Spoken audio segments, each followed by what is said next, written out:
Hello everyone, welcome to Insights Alley. In this series about startup basics, we will try to understand and learn from insights shared by various phenomenal people around startups, product, growth, sales, strategy, and everything in between. My name is Arun Verma, and let's get started. In today's episode, we will be going back to the best advice and nuggets from all of our Insights Alley episodes in 2018. So, here is the part 2 of that. As in like very early stage entrepreneur who's trying to build their product and grow it, sometimes it's very hard to reach out to people who are, let's say, 5 or x or 10x to your level, right? Because they are busy and important people. So let's say we are doing some warm touches and warm pings around all their social media, but what should be the first hard touch point and how should one approach that? So for example, hard touch point would be an email. So I'm interested in knowing what made you say yes to my email when I asked you to be my guest on podcast, given like we had no prior conversation before. It was a cold email, right? So what did I do right? What did I do wrong? How should one approach this thing? Sure. So I definitely think that you should ideally word the outreach in a relevant and authentic way. Right, And what you did is you personalized it, right? right, You listened to my words and you right, regurgitated them back to me. right, And that immediately changed you from 99% of the people that outreach to me because it's all generic emails that are basically powered by Engage.io right. or ToutApp or Exactly, SalesLoft, and exactly. it's all the same message for everybody. And if you don't reach out in a one-to-one relevant and authentic way, you get ignored. So Right, you started by walking in my footprint, listening to my conversation, and then you personalized it by sharing something that vibrated with you. right, right. And then you told me about you, and Exactly. then you had an ask, Right. and you even made it more sort of real by using emojis. And Okay. Okay. all of these were good sort of personal starts. But then you benefited by having an identity across a variety of places because Right. ultimately I'm going to Google you. Actually, I nimbled you, Right. and I'm going to peruse your background to just verify that you are who you are and that it's something that I might want to do. Right. And then it was easy. Oh, wow. Wow. Makes sense. Makes sense. So personalization and relevancy is like key to sending and asking someone of something while emailing them. Makes sense. What are your thoughts on mentors and mentee relationship, especially in business startup world? Because I certainly want to be mentored by an entrepreneur who is, 5 or 10 times ahead of me in this journey. First of all, how should we do that? How to even find mentors? And to be honest, most important is how to persuade them to mentor you. Yeah, I think that your first steps are an excellent example or blueprint of how to do that, right? Okay. So you have somebody that you've set your mind on that you'd like to learn from, right? Right. And the thing you have to recognize is that most people who are active at doing what they're passionate about maximize every second of every day, and they don't really have the bandwidth to spend much time on Exactly. Exactly. outside. So I don't think you could necessarily expect that somebody would become your mentor overnight, Right. but they might spend time with you, right? If Hmm. you reached out to them, whether it's on a phone call or a coffee or whatever, Right. and your outreach would be an effective way to do that by having spent time in their trail and learned about their passions and reach out in a relevant, authentic way to initiate a conversation. And you Right. did that, and we're having that conversation. And I'm sure you're learning something from our conversation. So Exactly. in some respects, I'm mentoring you in the moment, and at the same time, your audience that is sharing in this, listening to this conversation. Right. But then taking that into like an ongoing thing gets more difficult, I think. And I think you have to earn your way there, Right. right? Right. So you have to somehow demonstrate that the investment that they made in you is having change or result, and that you would like to come back and ask additional questions or get more. But if you set forth as your only goal and your first goal to that you be their mentor, then you'll probably fail because it's too big a ask too soon. Makes sense. It's Makes kind sense. of like meeting a girl at a club and Right. asking her to marry you in Right. that moment, right? Exactly. As Exactly. opposed to asking her if she'd like to go have a coffee sometime, and then taking that coffee into a movie, and the movie into a dinner, and the Right. dinner into a picnic in the forest, and that into a relationship. And at some point in the relationship, you ask for a deeper commitment. It's going to be much easier to get there than if you basically ask at an inappropriate time. The North Star metric actually started with Facebook, and they did initially monthly active users, and then they changed it to daily active users as they started to get bigger. Right. And what they did was they said, how are we showing value to consumers? And so for them, they think that it's active users on their platform, and Right. now that could be debated for sure, but I think the premise of the idea is still very much important, because as teams grow, and once you get past 10 employees and then you start getting bigger and bigger, and you've already validated that product market fit, well, how are you measuring that your team as a whole is approaching customer value in the same way? And what I've found, at least from working at different companies, is that marketing starts to have their own incentives, and then sales has their own incentives. Product just wants to get stuff out the door. And you can start to see that these silos start to form, and then everybody has their own metrics that they're accountable for. And so it can be conflicting on the inside to try to get something done that is really delivering value to a customer, but then product saying, it's not on our roadmap, we're not going to make it happen. But if you have, a team that's really focusing on this North Star metric, so, a lot of times for SaaS and B2B, it is some kind of active usage, because you want them to come back. And you can look at that and you can say, hey, they came back month and month, time and time again, and they're using our product, and you're looking at retention. And that's a great way to look at things. But at the same time, it is a lagging indicator, right? You're not going to know until like 4 months down the road whether or not that person has stayed retained over the months. And then also, getting revenue in the door is also important, but typically not what we would put as a North Star metric, because, someone might pay, but are they really getting value? And are they going to come back and use the product time and time again? Again, it's not an explicit measure of that. So for a North Star metric, you'd really want it to show, we deliver value to our customer in this way, and this is how we measure it.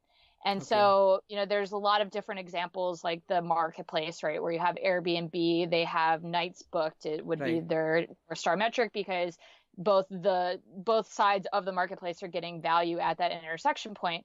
But for a SaaS company, it's really, hey, how many times does this person have to log in every, is it every week? Is it every month?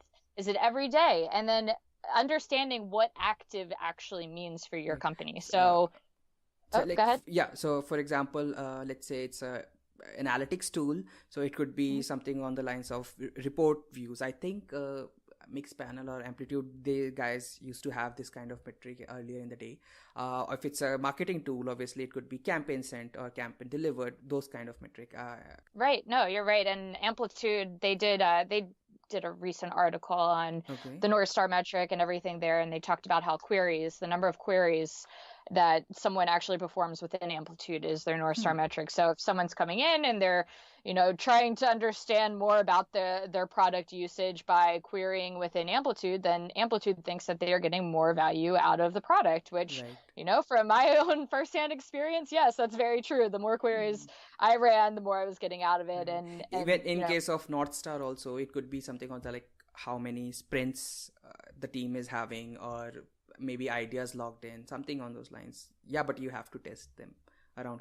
Yeah, for North Star, we had a collection of different events that were happening, and so you could do, you could log in and post a comment on one of the idea cards, and that would count as an active user, whereas Right. maybe creating an objective would also count. Like there's so many different ways that individuals could get value out of the product that we kind of had a mixed blend of different events. And so that's why I say it's really important for someone to know their own active use case and then be able to build the North Star metric around that. And I know that's kind of daunting too, especially if you don't even have the analytics set up first.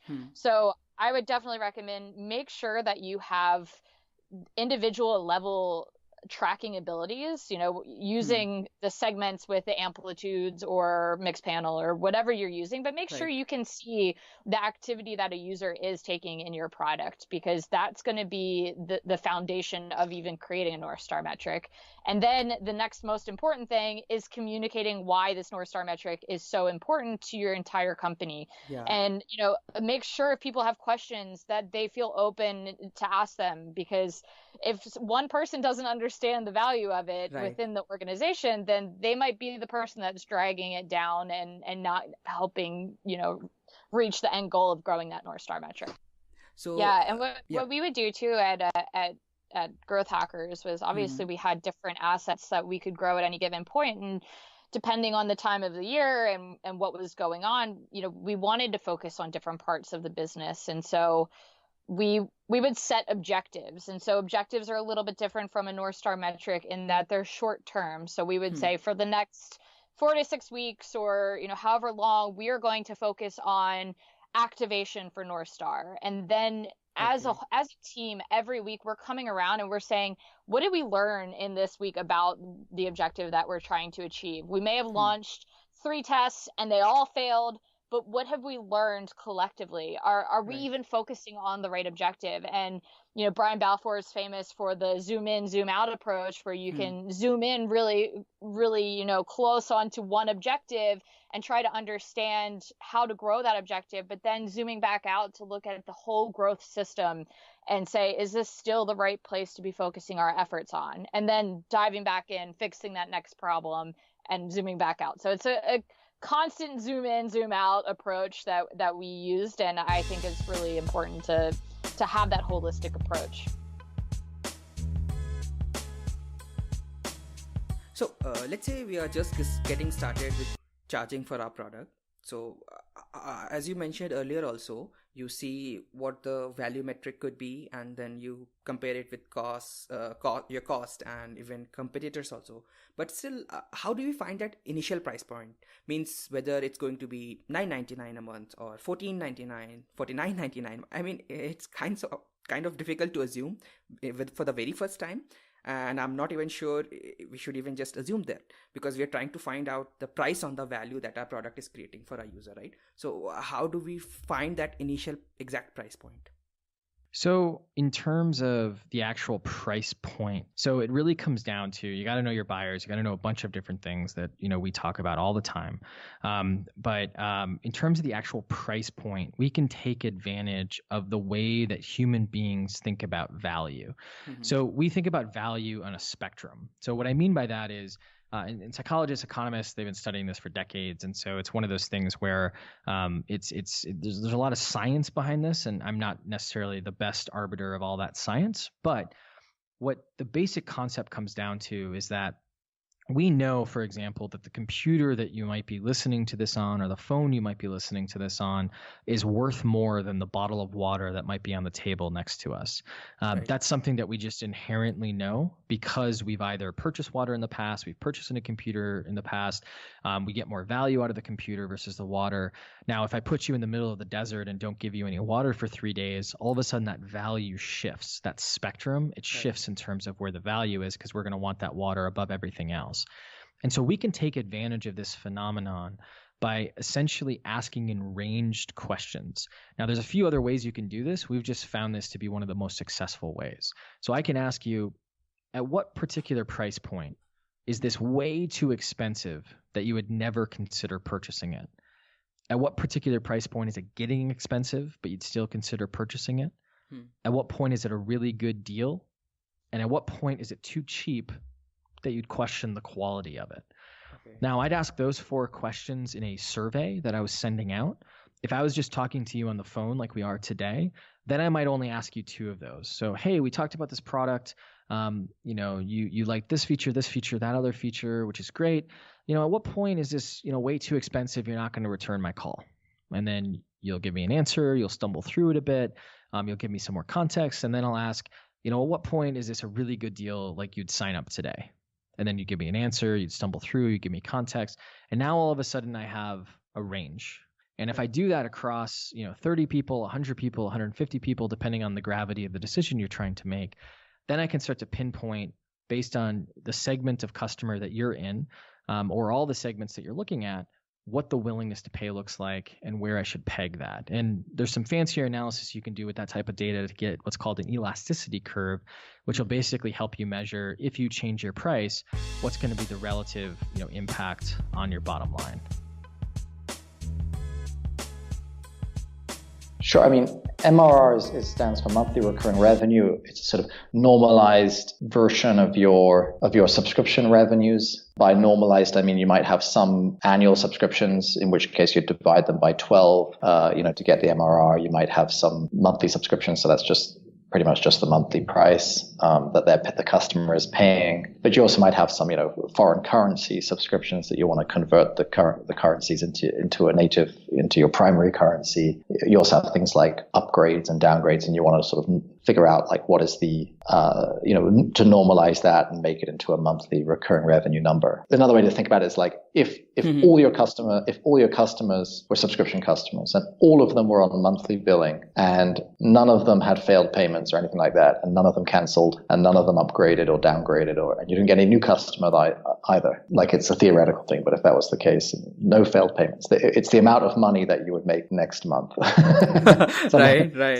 Something like that. In reality, of course, you get some change. People downgrade, they upgrade, you get new customers. Some customers cancel, unfortunately.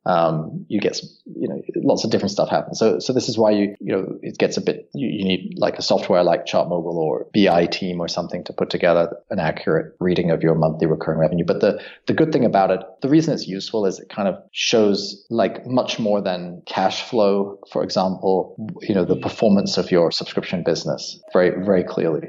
Right. It's like it's forward looking. It shows you like where things are going. Whereas cash flow, it could go up and down. Like you might have a bunch of annual deals one month and you get a really good amount of cash collection one month, and then the next month it might go right back down again. Doesn't mean you're doing any worse as a business. But and then ARR, actually there's two meanings to ARR. There's the one I like to use more is the annual run rate, or the annualized run rate, which is basically the MRR times by 12. So if it's like 10K MRR, that's 120K of annualized run rate. So you just calculate the MRR and you times by 12. The other meaning is annual recurring revenue, which is perhaps not used as much by the kind of high volume transactional SaaS businesses that most have a lot of monthly subscriptions. Mm-hmm. But I think traditionally the measure is that with annual recurring revenue, you only look at the annual revenue that is also recurring. So you'd exclude monthly subscriptions from that. For that reason, when the vast majority of SaaS founders and products like ChartMogul talk about ARR, they're really talking about the annualized run rate, which is just MRR times 12 and not the annual recurring revenue, which perhaps means something different. And a lot of people won't have even heard of this second meaning of the acronym. So makes sense. So I wanted to ask, how do you calculate it from a very paper napkin maths point of view to how does ChartMogul does it, calculation of MRR? Yeah, I mean, there is thousands of lines of code, because there's so many edge cases. So for example, a customer might upgrade their subscription halfway through a service period to a higher plan, but they also might at the same time reduce the number of seats or licenses they're paying for, right? Or they might add a discount to their subscription at the same time as switching from a monthly to an annual plan. Or they might do a prorated downgrade to a lower plan while removing a discount, or switch from quarterly to annual billing while also getting a refund for the unused time on the quarterly. So it's there are literally like hundreds and hundreds of scenarios. Right. So it's easy that we have to solve for. And each billing system has a different set of potential scenarios that they can generate. So Stripe, Recurly, ChargeBee, Chargeify, Zora, they all have their own different ways of doing subscription billing. They're all slightly different. Right. So we have a dedicated integrations team of like 5 engineers, and their job is just to build and maintain our billing system integrations to make sure that we are accurately calculating MRR for all these different systems. So, I mean, back of a napkin, you can do it like if it's just like, you have a monthly subscription paying $50 a month, and you have another subscription that's paying, $120 a year, then you can say, okay, well, we'll divide the 120 for the annual subscription by 12. So we have $10 and we'll add it to the $50. Then we have $60. So your MRR is $60. So that's how you would calculate it with 2 very simple subscriptions. But then you have to take into account that you get like a lot of prorations and all these adjustments and discounts that you have to also solve for. So that's just, we have to listen to all the events and payment data, like the invoices, as well as the subscription events that are coming from the billing systems, and basically use that data to build the picture. Yeah, so inbound means the leads come to you, and outbound means you're going to the leads, right? So Perfect. If I write a blog post on the 10 ways that salespeople can close more deals, and people share that blog content, and at the end of the blog content, there's something that says, sign up here to get more information about, Closer and their product, and somebody signs up there, that's an inbound lead, right? They came to us. We did something. You always have to do something. You don't just sit at home and people start ringing your office home, or knocking on your door, going like, "Oh, randomly felt like knocking this door. Hello." But you have to do something. But you're putting something out there, and then the right people respond to it. Right. Versus outbound means I could be sending you a cold email or calling you on your phone. You didn't ask to get called. You don't know who I am or what my company does. You're just working at your office desk, and the phone rings. You pick up, and I go, "Hey, I'm Stella. Right. You don't know me, but I'm calling you because I want to pitch you XYZ." Right? That's outbound. Right. So inbound and outbound. Right. Again, the question will always be like, who is your customer and how do they purchase software today? That's one big question. And the other question is, what is our internal expertise, or is there something that we have experience in doing or something that we're particularly strong at? That's always how it would start. Now, some more frameworks when it comes to inbound and outbound. Inbound, let's cover that real quick, and then let's talk about outbound. Sure. Inbound, the beauty of inbound is obviously that the quality of leads is usually, if you do it right, it should usually be really good. These are hot leads, people that are seeking to find a solution for the problem, so they found you, right, and your product, your company, right? So that's kind of a nice thing, right? The customer comes to me versus I have to go to the customer. Less effort, better conversations, better conversions. It's kind of that's the dream of every company, is to be 100% inbound, right? You just, you just wait and all the customers come to you every day, right? That's beautiful. Yeah. The thing that's difficult about inbound is that inbound is a lot harder to predict, right? So if you do, let's say you write a lot of blog content, and that's how you get a good amount of inbound leads coming to you every month. You can't necessarily just say, we're going to double the blog content and then get double the leads next month. That's not going to work, right? Yeah. Because it's not like a predictable amount of like one lead per blog post kind of a thing. That doesn't exist, right? It might be out of the 400 blog posts that you've written, maybe there's 3 that are generating all your leads, and you don't know how to create these hits blog posts, right? You just have to create more and more blog posts to hit more of these leads. So the beautiful part of inbound is it's all coming to you, and it's really hot, and it's really nice conversations, and nobody's screaming at you and all that. But the negative thing is it takes a really long time to build up, and it's very unpredictable. It's very hard to say next quarter we want to do double the inbound leads in this quarter. It's kind of the type of game where you do more and more and more stuff, and you hope some of this will hit. Right. But it might take a really long time. It's a little out of your control. Switching over to outbound, the thing that sucks about outbound is that people did not want to hear from you, right? So you send them cold email, you're interrupting people in their day, and people typically don't love that. Nobody's ever said, I love advertisements. Nobody ever said, I love being cold called, or nobody ever said, I love getting all these random emails from people trying to sell me something in my inbox that I didn't ask for. Right? So people don't necessarily like the experience. And so you're going to get a lot of hate, right? A lot of people are going to be responding with fuck you, spam, blah, blah, blah, or on the phone will hang up on you. Like, they will respond angrily, which is tough to deal with. And the other thing is that you're going to have to deal with much higher volume because you don't know who's going to pick up, let's say cold calling, for example. If I call people, most people will not pick up the phone since we didn't agree on, on talking today. Since I don't know if I have the right phone number and all that, I'm going to have to do a lot more volume to get to a good amount of results, right? So now the thing that sucks about outbound is you have to put in a lot of effort, a lot of activity to get a little bit of a response, and the response that you're getting, a lot of it is really negative, right? You have to do that negativity. So that all sucks about outbound. But the beauty of outbound is that it's incredibly predictable, right? Because if you know, hey, we're doing 100 cold calls, we reach 10 people. Out of the 10 people, get 2 to agree to a demo, and every second person that gets a demo buys. I know the formula, so all I can do now is I can hire more and more people. Every person needs to do 100 calls, and like we can scale really beautifully up, right? Because we don't wait for the customers to come to us. We know how to get to the customer, right? And also the other beauty is that we could even cherry pick and say we want to have these 10 massive brands become our customers, because we think if we have their logo on our website, lots of other people want to buy our product. And we don't have to wait and hope that one person in this company will ever read our blog post, which could never happen. No, we can strategically go after these companies and eventually get them to purchase, right? Or a lot of them to purchase. That's a powerful position. You can be active. You don't have to wait for them to find you. You can go and find them and make it happen. That's the beauty of it. So both models have pros and cons. Typically, though, the inbound model can work both for massive deals, right? An enterprise client could find you in an inbound way, right? As well as a small client could find you.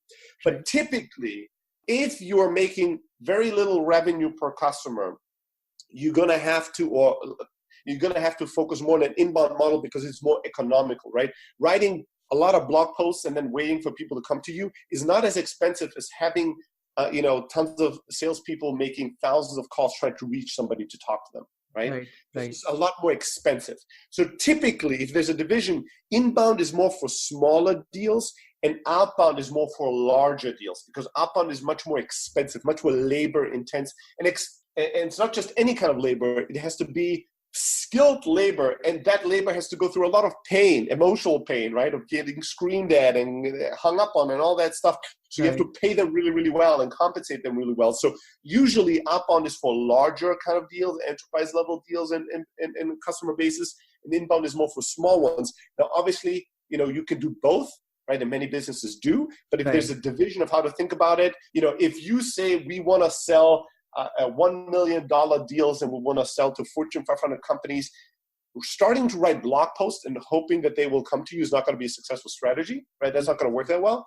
Right. Similarly, not always, but in many cases, if you want to sell successfully to SMB, it may or may not be feasible to doing, visiting them at their office, right? Having like a field sales force go out there and visit one-on-one on them. So it depends on how long your sales cycle is, who's buying from you, how much money they pay you. But in general, both inbound and outbound have pros and cons. Oftentimes you will start with inbound and you would take a very long approach and go, you know what, we're going to invest in this as a marketing channel, and we're going to invest in this for the next 12 to 18 months and see what happens, right? And take a really long approach. And then when it comes to outbound, you're going to look at, can we identify phone numbers, contact details of our buyers? How long does it take for us to reach them? How long does it take for us to sell them? And how much does it take, how much money does it take for us to hire a salesperson to do all these things? And how much money do they pay us in return?